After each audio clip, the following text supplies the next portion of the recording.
The day the mountain caught fire, Logan Reed was just trying to finish a normal shift. He was in the back of the rescue truck, counting bandages and restocking the oxygen kit, when his phone buzzed with the emergency alert. Wildfire, fast-moving, mandatory evacuations near Pine Ridge Trail. He stepped outside the station and looked toward the mountains.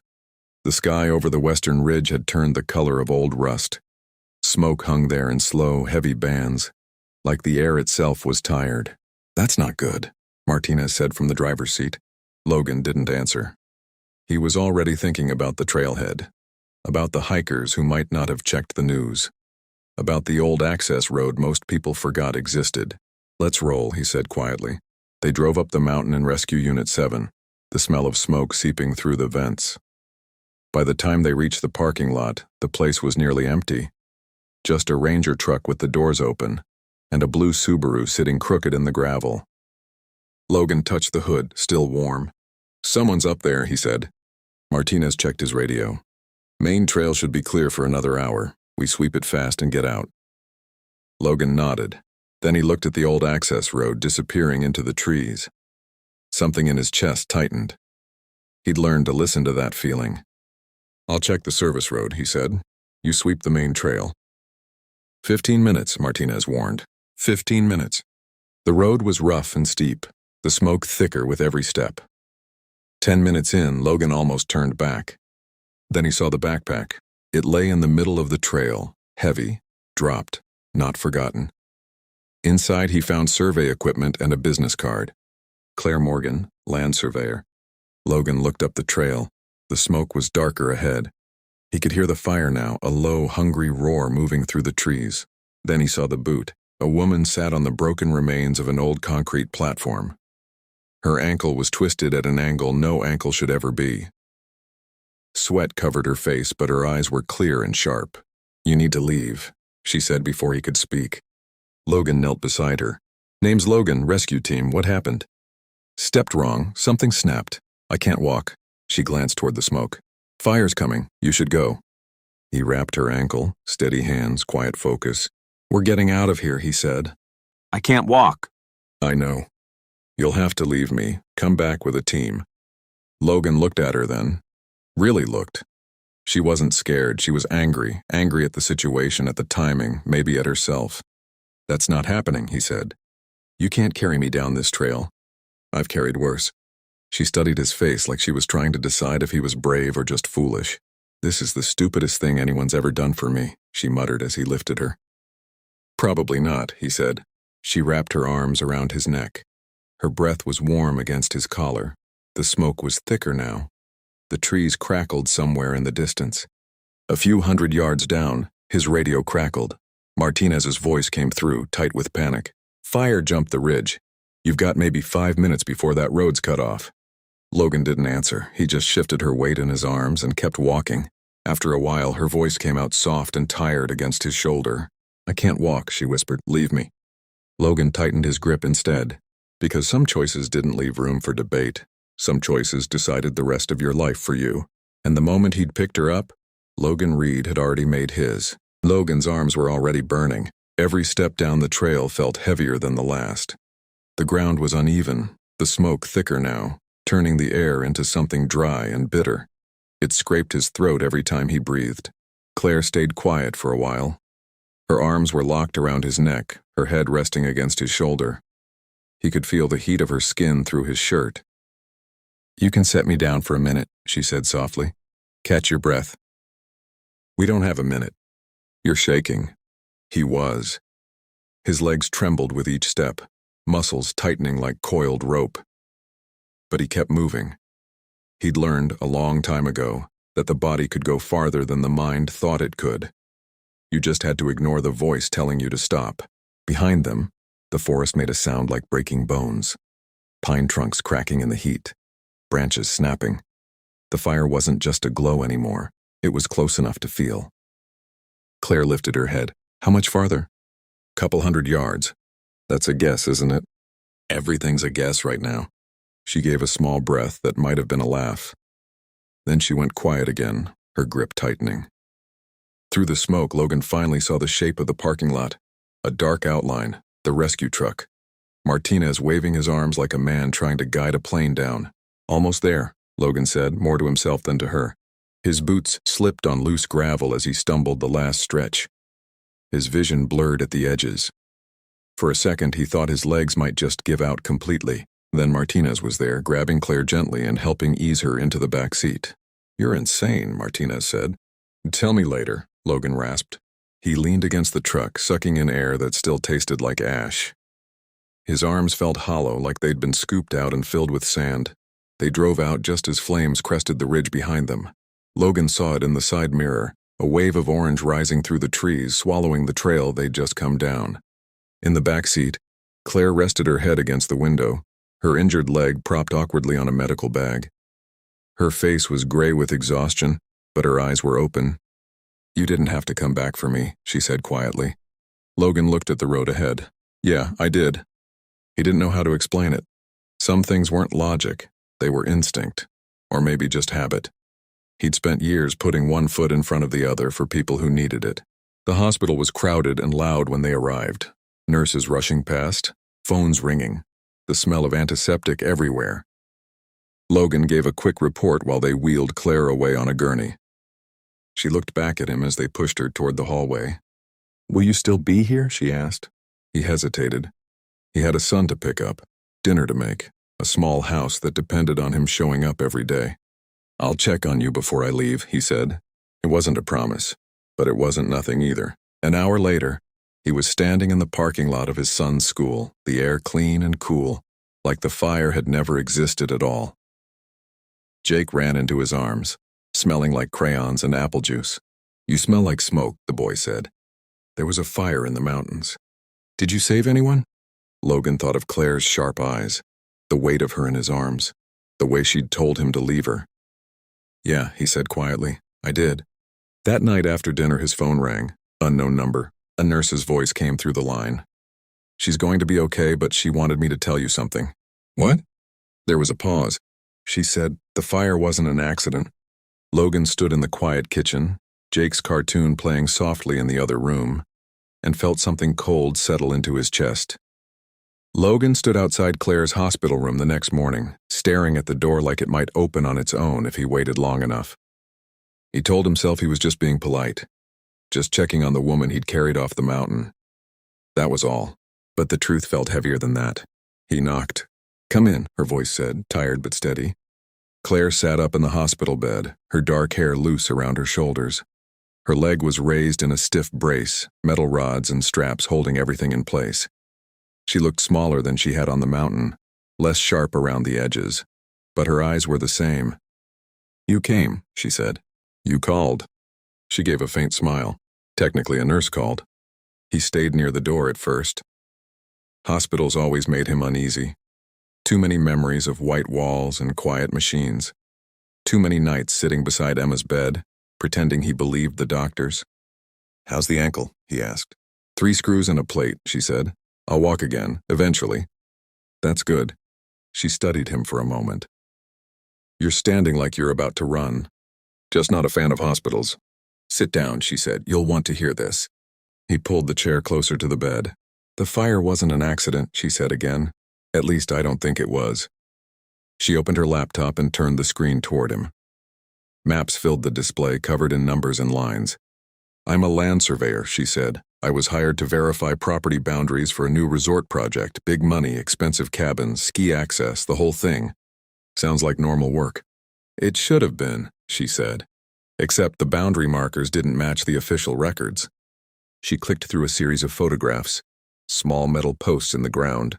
Close-up shots of disturbed soil. "Someone moved them," she said. "Not a mistake, not erosion. Someone dug them up and replanted them in new spots." "Why?" "To make the property look bigger, more buildable land, more profit." Logan leaned back in the chair. "And you found this out there alone?" "I was documenting it, taking photos, recording coordinates." She paused. 2 days later I got an email, anonymous, told me to stop looking. And then the fire. And then the fire. The room went quiet for a moment. Just the soft hum of hospital machines. "What do you want from me?" Logan asked. "I want help getting proof," she said. "Real proof, before they fix the markers and pretend none of this happened." He rubbed his hands together, thinking about Jake, about the small life he'd built. Safe, quiet, predictable. "I've got a son," he said. "I can't go chasing trouble." Claire's voice softened. "I'm not asking you to chase trouble. I'm asking you to help me find the truth. You already risked your life for me once." "That was different, was it?" she asked gently. He didn't answer. Outside the window, the sky was clear and blue. No sign of smoke. No sign of the fire that had nearly killed her. "I need to pick up my boy at 4, he said finally. "If I help, we keep it simple. We document things, no risks. The second it gets dangerous, we walk away." Claire nodded. "Deal." He stood to leave, but she spoke again before he reached the door. "Logan?" He turned. "Thank you," she said, "for not leaving me on that mountain." He gave a small nod. Some people don't deserve to be left behind. He didn't know yet how much that decision was about to change his life. 2 days later, Logan was back on the mountain. This time the fire was out. What remained was quiet ash and the smell of something that had burned too hot, too fast. The trees stood like blackened matchsticks against a pale sky. Claire sat in the passenger seat of his truck with her leg propped on the dashboard, laptop open, giving directions. She'd signed herself out of the hospital that morning against the doctor's advice. "You're stubborn," Logan said as he steered around a fallen branch. "So I've been told."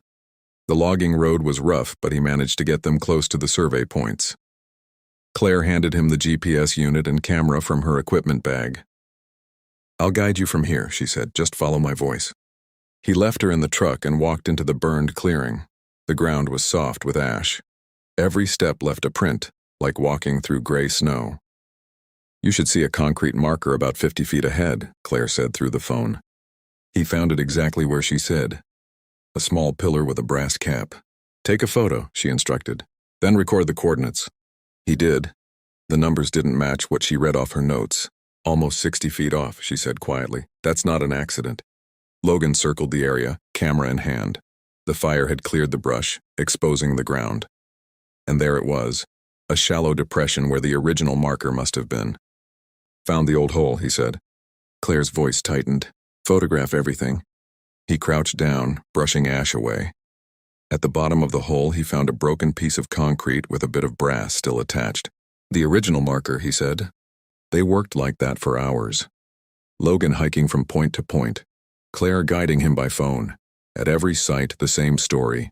Markers moved, holes filled. Boundaries stretched farther than they should have been. At the 4th location, Logan found something else. A post hole digger lying half buried in the brush. A company name was stenciled on the handle, Cascadia Properties.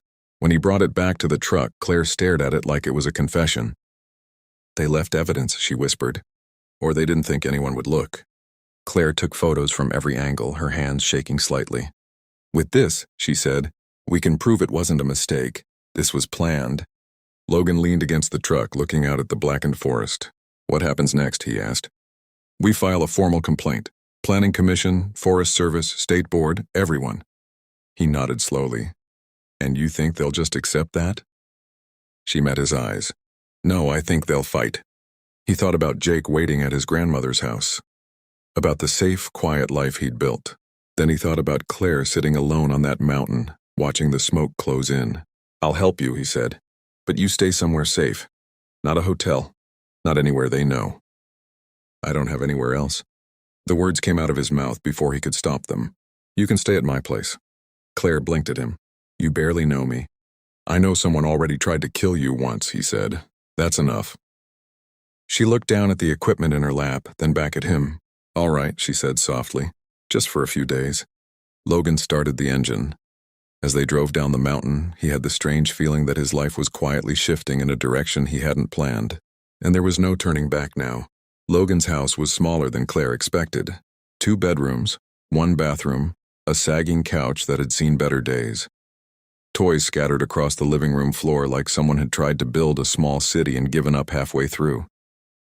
"It's not much," Logan said, almost apologetic. "It feels like a home," Claire replied. That seemed to surprise him. He showed her the spare room, which was really more of a storage space with a bed squeezed into one corner. He started pulling fresh sheets from the closet. "I can do that," she said, leaning on her crutches. "You just had surgery." I can change sheets, Logan. I'm not made of glass. He studied her for a moment, then gave a small nod. All right, fair enough. An hour later, he returned with his 6-year-old son. Jake burst through the door, talking about volcanoes and snack time and a boy at school who could whistle with 2 fingers. Then he noticed Claire. He stopped, stared at her leg brace for exactly 3 seconds. Then he looked up at her face. You're the one Dad saved from the fire, he said. That's me. Does it hurt? Sometimes, but the doctors gave me medicine. Jake nodded like this was a perfectly reasonable arrangement. Then he grabbed a juice box and disappeared into his room. Logan shook his head. He adjusts fast. Claire smiled faintly. Kids usually do. That evening felt strange at first. Logan cooked dinner while Jake built towers on the floor. Claire sat at the kitchen table working on her report, the soft glow of her laptop lighting her face. It wasn't dramatic, it wasn't tense. It was just quiet. After Jake went to bed, Logan poured 2 glasses of water and sat across from her. Why does this matter so much to you? He asked. The survey fraud, I mean. Claire thought for a moment before answering. Most people think surveyors just measure things, she said. Lines, fences, property corners, boring stuff.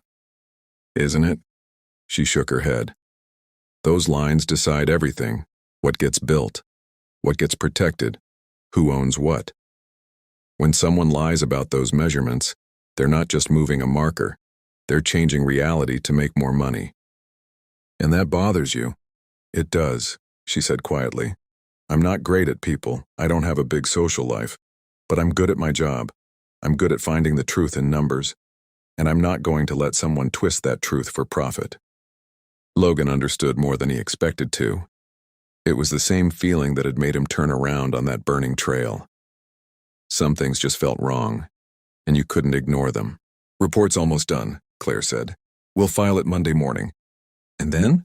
Then we let the system do its job. He nodded, though something in his chest told him it wouldn't be that simple. The next afternoon, as rain started to fall, Logan's phone rang. A man's voice, calm and smooth, introduced himself as a director from Cascadia Properties. He suggested they meet. Said the accusations were misunderstandings. Said it would be better for everyone if the complaint quietly disappeared. After the call ended, Claire stared at the phone. That wasn't a request, she said. Logan nodded. No, it wasn't. They didn't say much after that.